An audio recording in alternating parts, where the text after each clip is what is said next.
Oh, Paul, just you're a mess, Paul. This man's literally ruining Santa Claus.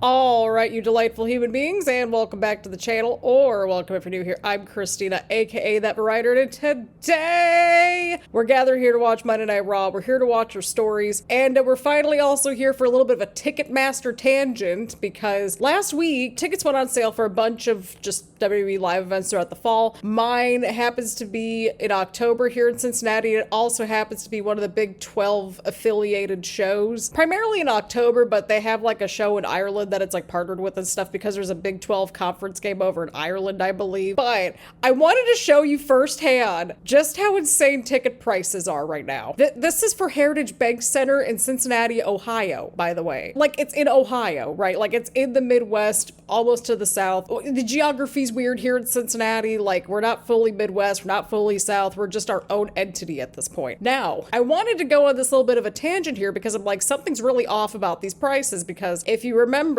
Monday Night Raw was in Cincinnati back in February, and I got tickets, I want to say in December, for Monday Night Raw. Well, I was a little interested, and I wanted to see my exact same seat that I had for that show at Monday Night Raw, and I paid about $200 including service fees. Now, you compare this exact same seat from literally just like December, I think, to July of 2025. So like maybe 8 months. And I think the only upgrade that Heritage Bank Center has is like a new scoreboard right now. And I think that's it. But it's like, we've needed a new arena for like 50 years, I feel like. For the exact same seat, here's the price. And I don't know if that's because of the Big 12 conference stuff or what. But yeah, needless to say, my ticket was like maybe $50 more than that because I decided to risk it and get a floor seat for the first time because we had the means to do so, thankfully. So I will be on the floor. I'm going to be like several rows behind the commentary tables, I think. So yeah, you can see the really big difference there, because for the exact same ticket, you are literally paying over $100 more for that exact same ticket and everything. And I bought the ticket in January when tickets went on sale for Monday Night Raw. Like, I wish I could make this up. I am like, I'm truly befuddled, friends. I'm speechless. So that is my Ticketmaster tangent. So thank you for bearing with me on this. I thought it was germane because I know we're talking about ticket prices are so bad just in general, but like this this is just wild. But it's like, wow, okay, I have a lot of questions. I have a lot of questions. It probably has something to do with that Big 12 partnership, I'm guessing. I don't know, but that's my theory anyway. But it's like, how does this exact same ticket go up in like price that much in like 6 months for the exact same arena for the exact same seat? Anywho, we've got Monday Night Raw on our hands. Yes, we finally got the legitimate vision board in the back. So, like, it's a living, breathing vision board. Jey Uso's out here. Paul Heyman's about to start some nonsense once again, per usual. So, as per usual, grab your snacks, grab your choice of beverage, get comfy and cozy, and let's get to it, people. Alrighty, friends. We've got Paul Heyman and Jey Uso about to have a moment out here. So, just for some context, we're about 10 to 15 minutes into the show because they had the first 10 minutes for, like, the Hulk Hogan tribute and the video package and stuff like that. So now we've got Jey Uso in the ring. He's supposed to go up against Big Bronson Reed, and Jey and Roman, they're taking on Bronson and Braun, the Braun and Bronson Brigade as we affectionately dub them, and Paul Heyman's about to go on whatever nonsense he's gonna go on about. Paul, you're just jelly because it's main event, main character Jey Uso. Like, come on. Wait, so the match isn't happening right now? I'm all confused. So that's our main event. Okay. Oh boy, we're bringing up the bloodline lore. Paul, listen, I've been watching Supernatural this weekend while it's been 1,000 degrees outside. What are we going on about family about? We're at the end of season 4. What is Paul Heyman doing? He's like, he walked over there, then walked away. Like, what? Yes, Jey Uso did in fact accept you know, the offer from Roman Reigns. Jey Uso's his own man now, okay? I don't think Paul's been watching the same show and he's on the show because, like, Jey Uso's been dealing with Bron and Bronson Brigade for like a minute now. Like, we've been here for this. Paul, don't you try to revise some history on me. Don't do it. We also have a thing called Chosen Family, Paul. That's another thing. You know that. See, like, the Oracle, what is the Oracle's vision for Bron and Bronson Brigade at this point? Like, I mean, we've even got like our own vision board going on in the back there. If you're wondering what's actually only on there so far, I have a map of the 50 states so that we could try to get to as many of the 50 states as we can. Lay it on us, Paul. Paul, I know that we just had Christmas in July, but I really would prefer not to think about Christmas right now. Get me to fall. Wow, Paul. Wow. Oh, Paul. Just, you're a mess, Paul. This man's literally ruining Santa Claus. But like, Roman never anointed Solo as the tribal chief. He said he was like, I think, what was it? Like the honorary, not the honorary, what was that? The tribal heir? Solo was never the tribal chief. He literally stole the Ula Fala. This was established in the lore, Paul. We've been here. Paul's really just like all about the money. Then he really is turning into Ebenezer Scrooge at this point. He's just all about the money and ruining Christmas for people. Oh my God. I don't know if you heard that. I don't know if that got picked up or not, but my God, Paul, what was that? I thought Paul Heyman doing the yeah thing was bad. This might top that. That was painful. That yeet was painful. We're rooting for you, main event, main character, Jey Uso. He was truly a main character in the bloodline. Bloodline or not, there is a bloodline. You've accomplished so much, Jey. I'm proud of you. And he won the Royal Rumble. We were there for that. Like, we saw Jey win the Royal Rumble, then he went to win at WrestleMania. And he also won the IC title, like, as well, on his own. Like, just, you know, in the last year or so, right? So, I mean, like, he's got some accolades going. He's doing his own thing. Well, yeah, because, like, Paul Heyman's kind of the mastermind of this whole situation. He's the common thread in this whole situation here. Oh, Jey. Oh, that was funny. Jay's like, you know what? Let's just wing it. We're on Netflix. We don't have to worry about anything. You know what? I don't care. I'm toasting to main event, main character Jey Uso in this household. We have been rooting for him this entire time. But this was a good segment, though. I mean, again, they kind of just tied everything back together. Paul Heyman's just a mess at this point. I don't know what this man's going on about half the time. I mean, I get that he was trying to connect everything back to the bloodline and everything, and I understand that. But this just, what is happening with this dude? He's supposed to be the Oracle. He's supposed to see a vision and everything. Anyway, we will probably have some shenanigans going down in that main event, and we'll just have to see what happens moving forward. So I'm gonna go ahead and give this a thumbs up. Alrighty, lovely friends, we got AJ Styles and the Kabuki Warriors versus the Judgment Day. So of course, women's tag team division stuff, this all makes sense. And I think the Judgment Day and the Kabuki Warriors, they've been kind of feuding a little bit on and off over the last few weeks. And of course, good old Dom is defending his Intercontinental Championship against AJ Styles at Summerslam. And they've had their little shenanigans over the last so many weeks as well. And that is how we got to this spot right here. I was like really confused because like they had this match and they also had like the 8-woman tag team match announced. I was snooping things out on X earlier and I thought that like this match got canceled and that match got added on. So I'm like, okay, I'm confused here. But no, we got both tag team matches. This is why we really filter through what we consume on our social media feeds and how we curate our social media feeds. Dude, we have like so many tag team matches tonight. Once again, can we not focus on Dom? Like, that okay, I don't know what just happened there. I just saw like a really weird like dark screen moment and I got really confused. I was about to say, why are we always focusing on Dom and like who he's with? I'm so tired. Like, do we not have more depth when it comes to like the Judgment Day than just whoever Dom is with at the time? Like, come on. And we saw how that turned out for the Rhea and Liv feud after some time, because that was a feud we were all looking forward to, and then just like Dom was like everywhere and like the feud was more about him than the title. I focus on your title, Dom, and I think he's trying to get that direction, but like why do they gotta keep bringing this up? I'm so tired. Once again, I'm tired of the Judgment Day. Alrighty, we are back from the commercial break. Raquel and Kyrie are in the ring now. This is sort of a little team up that I didn't expect. and I'm really here for it with like AJ and the Kabuki Warriors. I'm really here for it. Of course, we saw Roxanne and Raquel on Friday night as well, because Roxanne defeated Alexa Bliss on Friday night, and, you know, they continue that whole little story that they've got going on with Alexa and Charlotte, and, you know, that's who they're defending the tag team titles against at SummerSlam. So there is that. Raquel's just all sneaky. I see what you're doing. I see what you're doing. Oh, did you see Asuka's face like hit the apron like that? Oh my lord. I think this is the first time we've heard anything about Cardi B for SummerSlam, and I think she's hosting the thing. I just saw the graphic on the side. I'm like, this is like the only time that I've really seen anything except for like a handful of tweets, and I think that's it. Alrighty, we got AJ and Dom in the middle of the ring now. Love to see it. Love to see it. Maybe get a sneak peek at SummerSlam. Oh god, not another ad for the stupid boxing fight. So Roxanne's protecting Dom. Well, I mean, that's one way how to take care of somebody. Okay, well, Asuka just took care of Roxanne. And Raquel, kind of, I think, right? Okay, well, Kairi's back in the mix. Okay, that was fun. That was cool. That was a nice little double team there with Kairi and AJ. Alright, I think AJ might have it here. That means he's losing against Dom at SummerSlam, right? Just by wrestling logic. Again, this was the team up I didn't know that I needed, and I'm here for it, to be honest. You know what? This was a shorter match, but it was certainly a fun match to watch, and sometimes that's what counts, right? Right. But either way, this was a fun match. I'm gonna give it a thumbs up because I was genuinely entertained by it.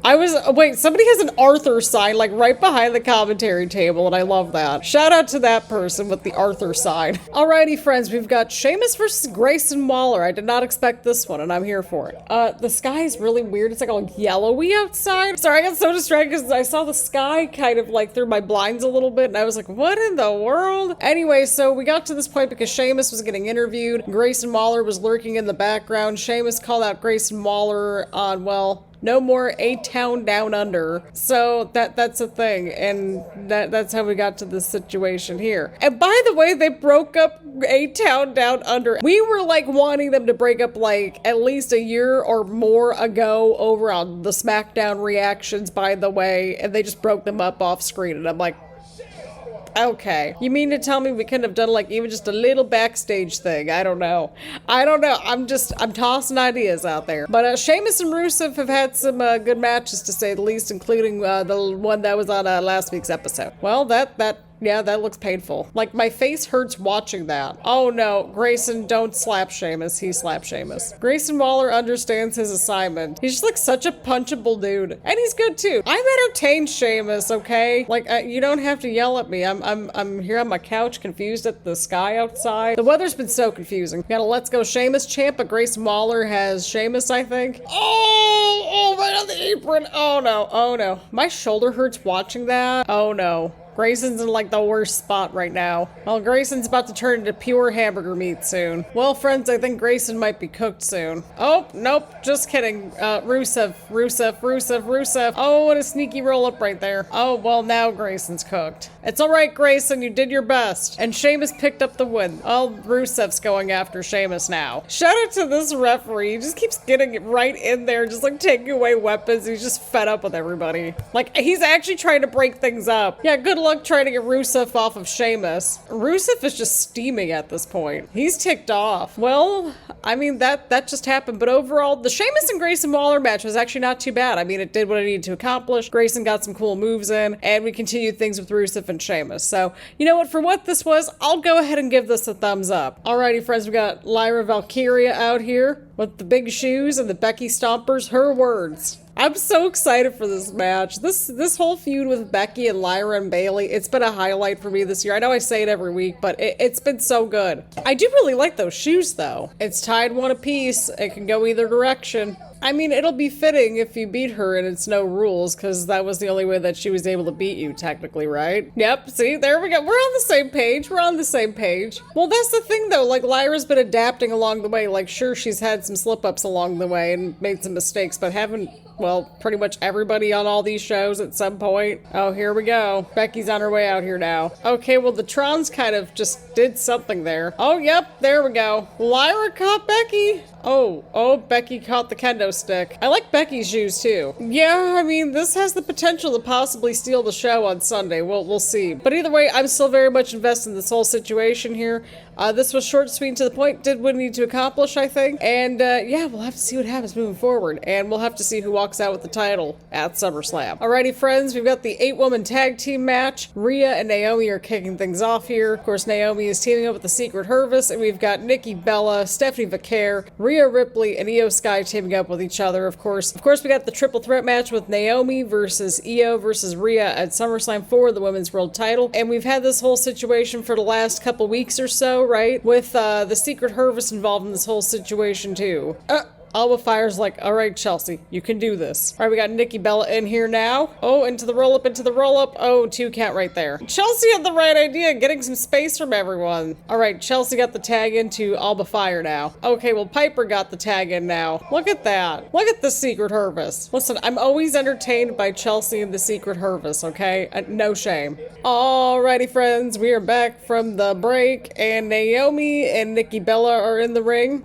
Naomi's doing the dance. I mean, look at these two go way back. Listen, Naomi's doing some of the best work of her career right now. We need to appreciate it while we got it. All right, we got Io Sky in the match now. Well, we got Chelsea Green back in the match. Okay, we got quick tags. That's what we're doing here. We got Piper in the match now against Io. Okay. Oh, no. Oh, my back hurts. Look at the Secret Hervice. Look at Chelsea and the Secret Hervice there. Okay, well, Nikki and Stephanie, they just broke up the pinfall attempt right there. Chelsea took care of Stephanie. Piper's going after Nikki. Now we got Rhea in the ring now. Oh my god, Piper just slammed Rhea right there. Okay, so Naomi just like got Rhea right into the steel steps there. Alba Fire and Io Sky. Io with the sneaky roll up and no. Oh, Io just planted Alba Fire right there. Oh my lord. All right, we got Stephanie Vaquer now in the match. Of course, she's getting the women's title opportunity at Clash in Paris because she won the Evolution Battle Royal. And she's been at it pretty much with the Secret Hervice over the last few weeks. I'm like pretty sure her and Alba Fire had like all of like a 2 to 3 minute match, right? Like within the last couple weeks. I'm still a little salty about that. Look at Stephanie going right for Naomi there. A little bit of a sneak peek of what we could get at Clash in Paris.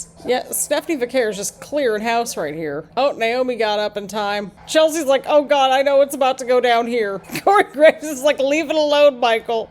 Leave it alone. Naomi just is like, I'm out of here. I'm taking my title. I'm out. Oh, but Io just caught Naomi. This is great. Oh, I love that. Io and Nikki just did Io's like gesture. That was awesome. Oh, Piper just did that too. We love you, Piper. Oh, ouch. My back hurts watching that. Yeah, that's it. Listen, friends, I was entertained by this. I was genuinely entertained by this. This was a fun match. I enjoyed it. And because I had fun and I enjoyed it, I'm giving it a thumbs up. Alrighty, friends, we've got the LWO challenging the Judgment Day for the World Tag Team titles. I was really confused for a second. I'm like, what are we calling Chris? But it turned out to be Chop. I was so confused. Might have a little double team situation type thing here. I'm watching. Seriously, he said watch this. Look at that. We got back-to-back moonsaults, springboard moonsaults, in fact. Oh, he's like waving to Finn. Okay, well that's one way to get the tag in. Oh. Okay, there's a lot happening here. There is a lot that just happened there. Wild's back in the ring now. Well, not in the ring, but he's back in the match, I should say, because he just went outside the ring with the dive and just took out. I can just smell the Judgment Day shenanigans coming soon. Alright, we're back from the break, and we got Cruz del Toro versus JD McDonough. Yeah, that's a bit of a distance there. I think he might have it. Yeah, okay. Yeah, I think he did get coast to coast. For that alone, I gotta give that a round of applause, because that's insane. Oh my god. Yeah, there's so much happening, y'all. There's so much happening in this match. Yeah, I think Finn is in a bit of trouble. We just had the Smackdown logo just pop up for like 5 seconds at most. I think LWO might have it. Nope, there's JD. Well, there's Starbucks again. Apparently people are liking this version of El Grande Americano, which is very interesting to me. Well, there's Dragon Lee. Okay, well, we didn't have Judgment Day shenanigans, we had Starbucks shenanigans. Didn't think I'd say that in my wrestling, but here we are. Starbucks shenanigans on our stories. This is so silly. I love it. Wait, what's going on here? Okay, so there's so much happening in this match. Y'all, I know I keep saying that, and it's like, I wish I was just like reacting a lot more to this, but there's like legit so much happening. Yeah, who is this now? So do we have two El Grande Americanos now? You know, we were having a good time until the shenanigans at the end. That's what I'm saying, Michael Cole. What is going on here? I'm all lost and confused here. This is like literally something that would happen in the, like the My Rise mode, like the career mode in the video game, right? This would happen in that video game. This would happen in the 2K game, I swear. Listen, they had the whole meta ending there at the one My Rise ending where you had to go through all the characters and stuff from like the previous games and whatnot, right? I wouldn't rule out anything. But yeah, this was a good match. I enjoyed it, but the ending was just not a good time. You know what's also not a good time? This freaking boxing match. It's literally the bloom of advertisements right now. I'm like, it's everywhere. Anyway, again, this was a good match. I enjoyed it. The ending was just whatever that ending was. And yeah, I'm still gonna give it a thumbs up because the crowd was into it and just we had a lot happen in that match and I was entertained. Even if I didn't sound like it, I'm just really tired at this point. Alrighty, friends, we got Gunther out here, CM Punk somewhere in the building, and we're supposed to have a final confrontation between these two before SummerSlam. The people are chanting for him. They're chanting for CM Punk. I mean, he is one of the best talkers, so I mean, you got that right. More Larry merch. I agree. Get Larry a t-shirt. Get him all the merch. If somebody complains about Larry merch, then I have a lot of questions. Okay, but he tapped out like back at WrestleMania. Like we addressed this last week. Why do we keep bringing this up? He's clearly rebounded. At least I'm not running out of things to say about CM Punk. I'm pretty sure he has no shortage of what he could say about CM Punk, right? Listen, it's like best in the world versus best in the world. Like this match kind of writes itself. That was good time. He's like, I'm gonna make CM Punk shut up. And then like, well, Punk's music hit and he shut up Gunther. That, again, the timing's impeccable. Punk's got that look on his face like he's about to cook this dude. So, CM Punk doesn't want to be World Heavyweight Champion, and Gunther's like, what are you talking about, dude? He needs to be World Heavyweight Champion. Listen, if that gets us more Larry merch, then I'm all for it. I have my priorities straight. I still don't trust this whole situation, by the way. I don't trust this situation. I don't trust the Cody and Cena situation. Nice little nod to the Detroit Red Wings. Like a Midwest dad, what? See, once again, like, just give Punk with a microphone and just let him cook. That is all. I mean, because he said that, does that mean that he's not going to be world champion by just, you know, like just by wrestling logic? I mean, he's got a case for modern best in the world, like current day, right? Okay, Punk, I was with you for a little bit, but I mean, Gunther's track record over the last so many years, I think would kind of give him a lot of credibility, I would think, with his accolades. Oh, Punk just cut off his mic. He just cut off Gunther's mic. There's levels to this! He said there's levels to this. He literally said that. Oh, I'm so excited for this match. I don't trust it, but I'm so excited. He just, like, did a flip over the top rope. But you all see what I mean? Like, you just give Punk a microphone, you know that we're gonna get something good out of this. But, again, like, Gunther's been really improving on the mic this year. So for Gunther to, like, pretty much be, you know, holding his own in there with Punk, that's huge. Listen, I'm okay with whoever wins this match. I don't know what their directions are gonna be like after SummerSlam, and that's where things get a little nougaty and interesting, right? Because you got Braun and Bronson Brigade. We don't know what's going to be happening with, like, Seth and the briefcase or anything like that. We don't know what's going on at this point. So, again, very nougaty and interesting. This is going to be a good match, I think. I can feel it. I can feel it. I could be entirely wrong, but right now I can feel it, and that's what counts. So I'm going to go ahead and give this a thumbs up. Alrighty, friends. We've got Jey Uso versus Big Bronson Reed in the main event. I don't trust anything. Apparently, Roman Reigns is supposed to show up at some point, too. But I mean, it's the Braun and Bronson Brigade. It's Paul Heyman. I don't trust this whole situation, especially for bringing up all the bloodline lore. So there was this whole backstage segment earlier where I guess like Bronson Reed and Paul Heyman, they were in the backstage like locker room area, I think. And then Bron Breakker said that he had a plan, so I'm very suspicious. Is he really sitting on the table again? Yep, he's sitting on the table again. Paul Heyman was just chilling at the commentary table. So the vision is power and control. But like, how are they going to get to that point? Bronson Reed just did the yeet thing. That's funny. Well, no, like, they're the Braun and Bronson Brigade. They can literally destroy, like, probably half the roster, I'm sure, right? I think Braun and Bronson Brigade are gonna be just fine. But, like, I still think that we need a third person in this group. It's the vibes for me. Oh! Oh, I heard that in the corner. Oh my lord, I heard that. I heard that. I heard that. I heard that. I heard that. Right, Jey with the counter. This might be his opening. Nope, just kidding. I don't know if this is his opening because he just got caught. All right, so Jey Uso back in firm control here as we got back from the break. Oh, Jey just dove to the outside of the ring there. Once again, I don't trust anything because we don't know where Roman's at. We don't know where Bron Breakker's at. We don't know where anyone's at this point. Well, there he is. Well, Bron Breakker's here. Well, speaking of the OTC, here comes Roman Reigns. Possibly. Unless if there's a plot twist. There he is. Like, I was sitting here like, okay, is there gonna be a plot twist and like, maybe like Bronson Reed actually like took out Roman Reigns in the backstage area or something? I don't know. For a split second, I thought that was where things were going there. Roman just offered his hand to Jey.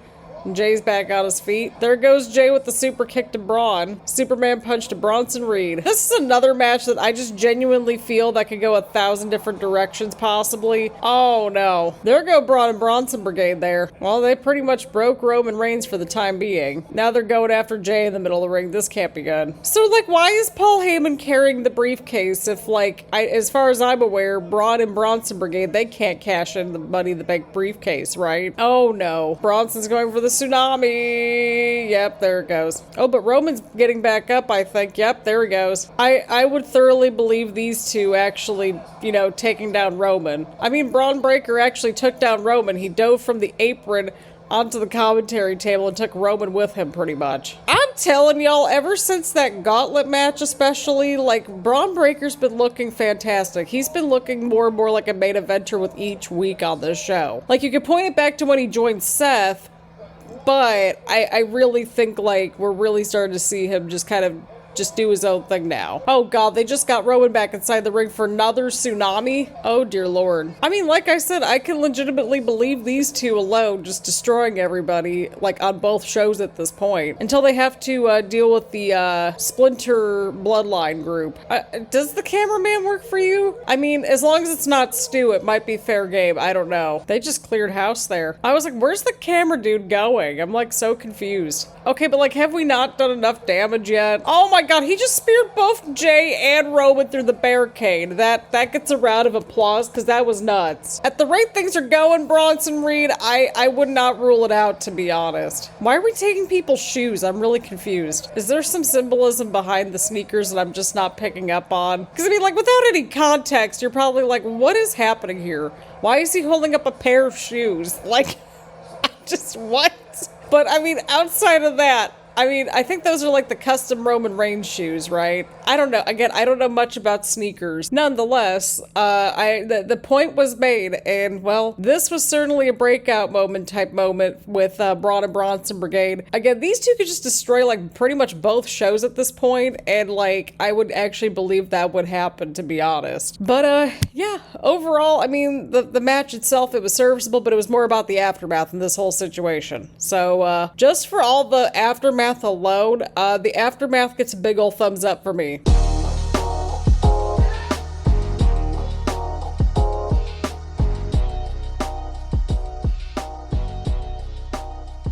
Alrighty friends, I am quite exhausted, so I'm going to try to keep this short, sweet, and to the point. Overall, I enjoyed this episode of Monday Night Raw this week. We had a lot of bright spots on the show. I enjoyed all three of the tag team matches that we got. I especially enjoyed the 8-woman tag match. I just had fun watching that one. I also enjoyed Gunther and CM Punk stuff. Again, just give Punk a microphone and just let him do his thing. And I also just, quite frankly, enjoyed seeing, well, Braun and Bronson Brigade just pretty much just destroying everything in sight. So I think especially in Bron Breakker's case, like, they're really making Braun and Bronson Brigade to look like a pretty credible threat. And again, I can easily believe that these two could just take over both shows pretty much, but I still feel like there's still that missing puzzle piece at some point. I do not know who that is, other than, well, Seth Rollins, but he's out for the foreseeable future. Again, we don't know anything about that whole situation until further notice. So there's that. This was a good episode this week. I enjoyed it, and we'll have to see what happens at Summerslam. So just as a little bit of a programming notice here on the channel, I will not be around for the Friday Night Smackdown this weekend because, quite frankly, doing like 4 back-to-back reaction videos again, I need a little bit of a break, to say the least. And we're gonna have 2 pretty long shows with SummerSlam just back-to-back nights alone. And I don't know if we're gonna actually get to Monday Night Raw next week either. either as a result. It all depends if I can get night 2 of SummerSlam edited and uploaded before Monday Night Raw, so we'll see what happens there. So on that note, let me know what you thought about this week's episode of Monday Night Raw down in the comments down below. Leave a like, leave a comment, make sure to hit the subscribe button and hit the bell button so that you get notifications around here and that sort of thing. Let me know what matches you're looking forward to at SummerSlam the most in the comments as well, and I will see you all in the next one.